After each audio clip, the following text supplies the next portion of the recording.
High cholesterol കുറയ്ക്കാനായിട്ട് നമ്മൾ കഴിക്കുന്ന മരുന്നുകൾ കാരണം നമ്മൾക്ക് ഡിമെൻഷ്യ, മെമ്മറി ലോസ്, ആൽസൈമേഴ്സ്, ഇപ്പൊ റീസെന്റ് ആയിട്ടുള്ള പഠനത്തിൽ കണ്ടുപിടിച്ചിട്ടുള്ളത് ബ്രസ്റ്റ് ക്യാൻസർ എന്ന് പോലെയുള്ള മാരാരോഗങ്ങൾ കൊളസ്ട്രോൾ കുറയ്ക്കാൻ കഴിക്കുന്ന മരുന്ന് കാരണം വരുന്നുണ്ട് എന്ന് പറഞ്ഞാൽ നിങ്ങൾ വിശ്വസിക്കുന്നുണ്ടോ? കാരണം എന്താന്ന് വെച്ചിട്ടുണ്ടെങ്കിൽ ഈ കൊളസ്ട്രോൾ കുറയ്ക്കാൻ തരുന്ന മരുന്ന് ലിപ്പിറ്റോർ എന്ന് പറയും, അല്ലാന്നുണ്ടെങ്കിൽ അറ്റോർവെസ്റ്റാറ്റിൻ എന്ന് പറയും. അപ്പൊ ഈ മരുന്ന് കൊളസ്ട്രോളിന്റെ ലെവൽ കുറയ്ക്കാനായിട്ട് തരുന്നതും കാർഡിയോവാസ്കുലർ ഡിസീസ് പ്രിവെന്റ് ചെയ്യാൻ വേണ്ടി തരുന്നതുമാണ്.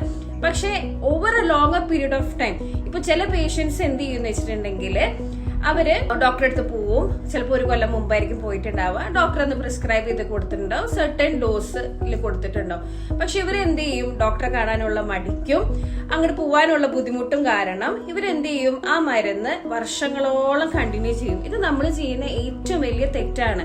അതായത് ഇപ്പൊ ആ മരുന്ന് നമുക്ക് ഫലിക്കുന്നുണ്ടോ ഇല്ലയോ, ഇനി ചിലപ്പോൾ ആ മരുന്ന് കൊണ്ട് നമ്മളെ കൊളസ്ട്രോൾ ലെവൽ കുറഞ്ഞിട്ടുണ്ടാവും. അപ്പൊ നമ്മൾ ഇനി ആ ഡോസിൽ തന്നെ നമ്മൾ വീണ്ടും കഴിക്കേണ്ടതായിട്ട് ഇല്ല.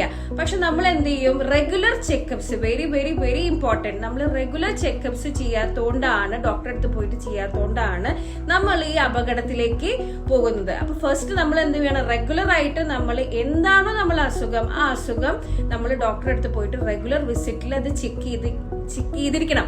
മനസ്സിലായോ? പിന്നെ ഇത് എന്ത് ചെയ്യുന്ന വെച്ചിട്ടുണ്ടെങ്കിൽ over A long period of time എന്താവും വെച്ചിട്ടുണ്ടെന്നുണ്ടെങ്കിൽ ഇതിങ്ങനെ അതിന്റെ സൈഡ് എഫക്ട്സ് നമ്മുടെ ശരീരത്തിൽ കൂടിക്കൊണ്ടിരിക്കും. എനിക്കൊരു പേഷ്യന്റ് ഇതുപോലെ വന്നിട്ടുണ്ടായിരുന്നു. എനിക്ക് തോന്നുന്നു 10 വർഷത്തിന് മുമ്പാണ്. അപ്പൊ ആ പേഷ്യന്റ് 14 വർഷമായിട്ട് BP മെഡിസിൻ കഴിക്കുന്നുണ്ട്, കൊളസ്ട്രോള് കഴിക്കുന്നുണ്ട്, അതുപോലെ കിഡ്നിയുടെ ബുദ്ധിമുട്ടുകൾക്കും കഴിക്കുന്നുണ്ടായിരുന്നു.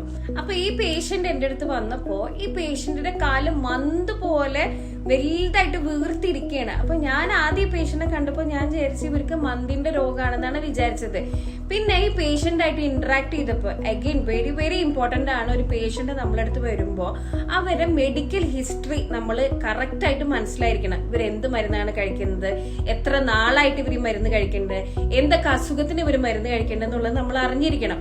അങ്ങനെ പറഞ്ഞു വന്നപ്പോഴാണ് ഇവര് ഈ 14 വർഷമായിട്ടും ഇവർ ഈ സെയിം മെഡിസിനാണ് അവര് കണ്ടിന്യൂ ചെയ്യുന്നത്. ഡോക്ടറെ കാണിക്കുന്നുണ്ട്, ഡോക്ടർ പറയും ഒന്നും കൂടെ കണ്ടിന്യൂ ചെയ്യും. അപ്പൊ നമുക്ക് എന്തെങ്കിലും ബുദ്ധിമുട്ട് വന്നാൽ നമ്മൾ ഡോക്ടറെ അടുത്ത് പോകണം, നമ്മൾ പറയണം എനിക്ക് ഇന്ന ബുദ്ധിമുട്ടുകൾ വരുന്നുണ്ട്. അപ്പൊ ചിലപ്പോൾ അത് ഈ മെഡിസിന്റെ സൈഡ് എഫക്ട് കാരണമായിരിക്കാം. ഇനി ACE ഇൻഹിബിറ്റേഴ്സ് കഴിക്കുന്ന ആൾക്കാരാണെന്നുണ്ടെങ്കിൽ അവർക്ക് ക്രോണിക് കഫ് വരും. ഇനി കാൽഷ്യം ചാനൽ ബ്ലോക്കേഴ്സ് മെഡിസിൻ ആണ് അവർ യൂസ് ചെയ്യുന്നുണ്ടെങ്കിൽ അവർക്ക് എന്ത് വരും? അവർക്ക് കാലിലേക്ക് നീര് വരും. അപ്പൊ കാലിലേക്ക് നീര് വരുന്നത് ഇതിന്റെ സൈഡ് എഫക്റ്റ് ആണ്. അപ്പൊ നമ്മൾ ഏറ്റവും കൂടുതൽ നമ്മൾ ശ്രദ്ധിക്കേണ്ട കാര്യം എന്താണെന്ന് വെച്ചിട്ടുണ്ടെങ്കിൽ, ഒന്ന് റെഗുലർ ചെക്കപ്സ് ഡോക്ടറായിട്ട് നടത്തണം. 2 നമുക്ക് അസുഖം കുറഞ്ഞാലും കൂടിയാലും നമ്മൾ ഡോക്ടറെ അടുത്ത് പോകണം. 3 നമ്മളുടെ കഴിക്കുന്ന മരുന്ന് നമുക്കത് ഫലിക്കുന്നുണ്ടോ ഇല്ലയോ എന്ന് നമ്മൾ തന്നെ സ്വയം വിലയിരുത്തണം.